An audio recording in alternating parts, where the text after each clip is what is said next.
Hi, my name's Nick Stever. I'm a 45-year-old father of two. My son is 5. My daughter is 11. Um, I work in the Cheltenham School District as a building sub at Myers Elementary.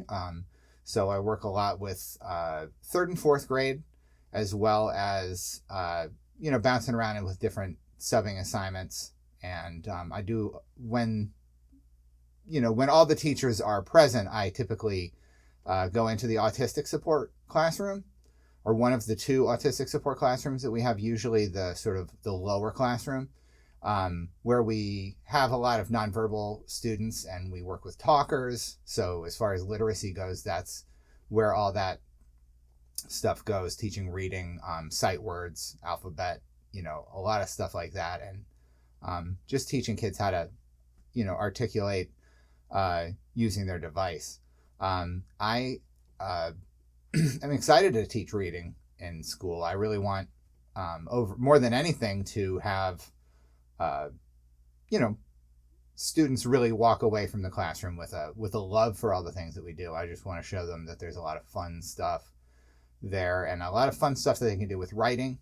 I plan on using, a lot of games. My son and I do a lot of that. We do art a lot. And that's one of my hobbies. I do a lot of art, mostly with my son.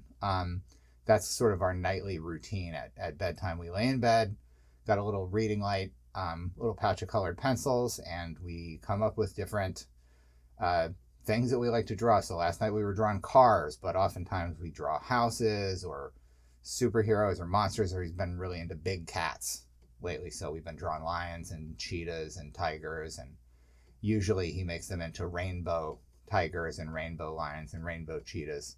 But it's really fun. And I take that opportunity to, really just have him practice writing his name. And sometimes we do tic-tac-toe, and we use different letters, instead of just X's and O's, just to mix it up and have fun.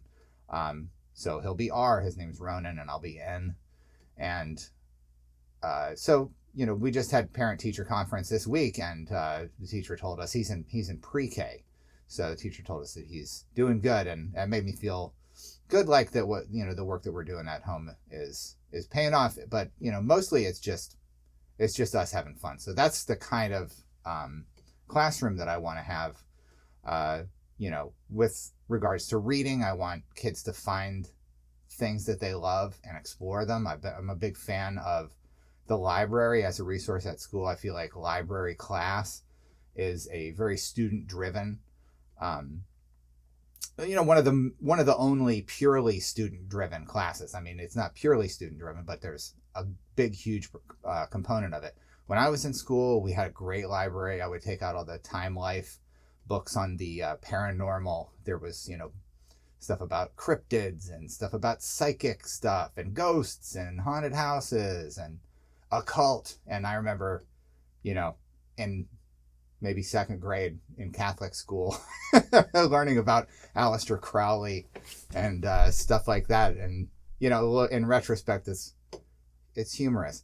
But in addition to that, I mean, I just felt like I could go into the library and come away with something, something new all the time. I would take those scary stories that read in the dark books a lot, mostly because the artwork was so fantastic. And, but I would read a lot of things about, Native American trail markings and how to do the different sort of crafts that, that you might do while camping, sort of like how to make a lean-to, or how to make a teepee, or how to, how to whittle, because back in the 80s we got to have knives in when we were 7 years old. But anyways, yeah, I mean, I want to have the kids walk out of the classroom with just the feeling that they got to explore and have freedom to find out about new things. And I want them to use reading a lot with all that. Ironically, I with classwork, I do listen to a lot of podcasts. I do watch a lot of YouTube videos. I feel like that's a good way for me to ingest digest the information really easily. I can take notes really easily while I'm doing that, or work on little crafting things to kind of keep myself busy. So I do think that, a lot of multimodal things should be used with reading instruction. So, certain students, might really benefit from, having audio as an option. But that being said, I also really feel like, with regard to how my daughter, who's 11, and what I've seen from her literacy skills, I feel like that's an area where, there needs to be a lot more, higher standards and rigor.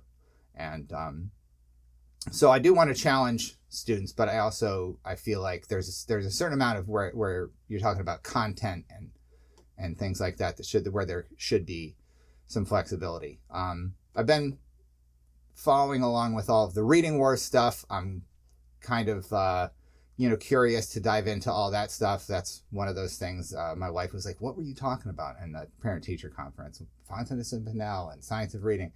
So it's really interesting to see where all those things are coming into the classroom, where one of them being more content focused and one of them being more phonics focused. And I do think that there should be a blend of all those things. So I'm excited to explore this topic with everybody, and look forward to seeing all your work in class.